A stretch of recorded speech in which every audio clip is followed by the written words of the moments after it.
अस्सलाम वालेकुम व्यूअर्स, उम्मीद करता हूँ सब खैरियत से होंगे। तो व्यूअर्स, एफबीआर ने बैलेंस शीट सबमिट करने का जो है वो नया ऑप्शन आईरिस में दे दिया है। तो उस हवाले से आज की वीडियो का जो टॉपिक है वो बैलेंस शीट सबमिट करने का और सेल टैक्स रिटर्न सबमिट करने के हवाले से है। तो आप ये देख रहे होंगे मेरे पास आईरिस का मेन मेन्यू है। यहाँ पे मैनेज योर प्रोफाइल का ऑप्शन है, इसको क्लिक करेंगे आप जैसे ही, तो यहाँ पे आप सर्च में अपना रजिस्ट्रेशन नंबर डालें और इसको सर्च करें तो आपके पास ये प्रोफाइल का जो है वो ऑप्शंस आ जाएंगे। यहाँ पे आप देखेंगे तो ये एक बैलेंस शीट का ऑप्शन भी नया आ गया। यहाँ पे बैलेंस शीट के ऑप्शन पे आप जाएंगे तो ये आपके पास बैलेंस शीट ओपन हो गई है। इस पे आपने जो है ना अपनी बैलेंस शीट की फिगर्स पुट करनी है और इसको सेव करना है अपनी प्रोफाइल में। ठीक है, तो आप ऐड के बटन पे जाएंगे।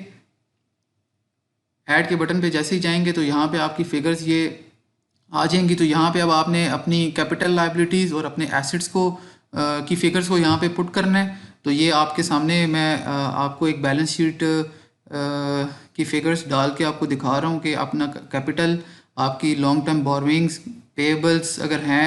अच्छा, एक चीज़ और आपने नोट करनी है, अगर कोई किसी जगह पे आपकी कोई फिगर नहीं है तो वहाँ पे आपने ज़ीरो मेंशन करना है, अदरवाइज़ ये फर्दर प्रोसेस नहीं करेगा। तो एसेट्स में आप अपने फिक्स एसेट्स डाल दें, इन्वेंट्री अगर है तो वो डाल दें, अदरवाइज़ ज़ीरो की फ़िगर आपने मेंशन करनी है लाजमी, उसको ब्लैंक नहीं छोड़ना किसी भी कॉलम को। और इसी तरह आपने बैंक बैलेंसेस की फ़िगर को आपने बैंक बैलेंसेस में मेंशन कर देना है। ठीक है, जो भी आपके टोटल बैंक्स हैं, एक है तो एक की फ़िगर, अगर दो तीन है तो सबको टोटल करके आपकी बैलेंसेस की फ़िगर्स यहाँ पे आ जाएंगी। अदर एसेट्स में आपके जो है वो अदर एसेट्स आ जाएंगे, उनकी फ़िगर्स आपने यहाँ पे डाल देनी है। ठीक है, ये मैं आपके सामने डाल रहा हूँ, ये अदर एसेट्स में आ जाएगा।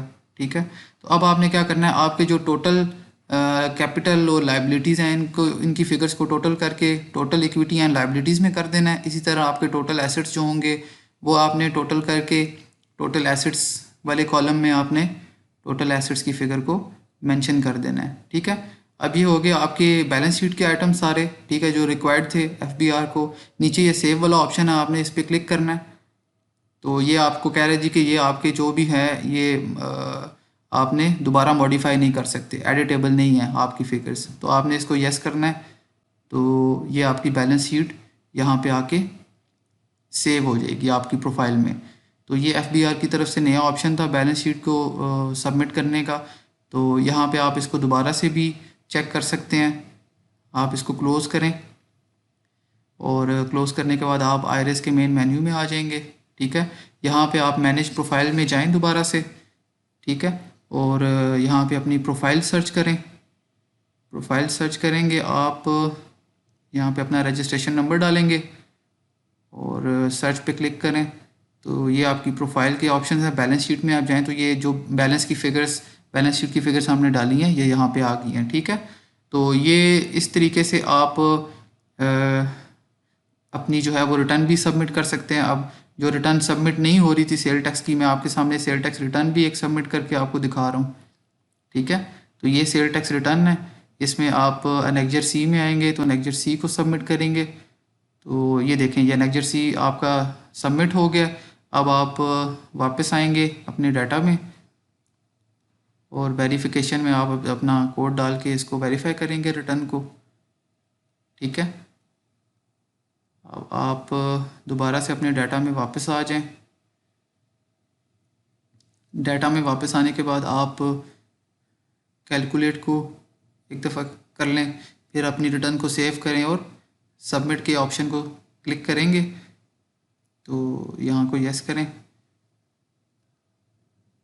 अच्छा, एक दफ़ा और कैलकुलेट को हम क्लिक कर लेते हैं और अब सबमिट करके देखते हैं। ये आप सबमिट और यस करेंगे इसको। तो ये व्यूवर्स आपकी जो है वो रिटर्न जो है वो सबमिट हो चुकी है।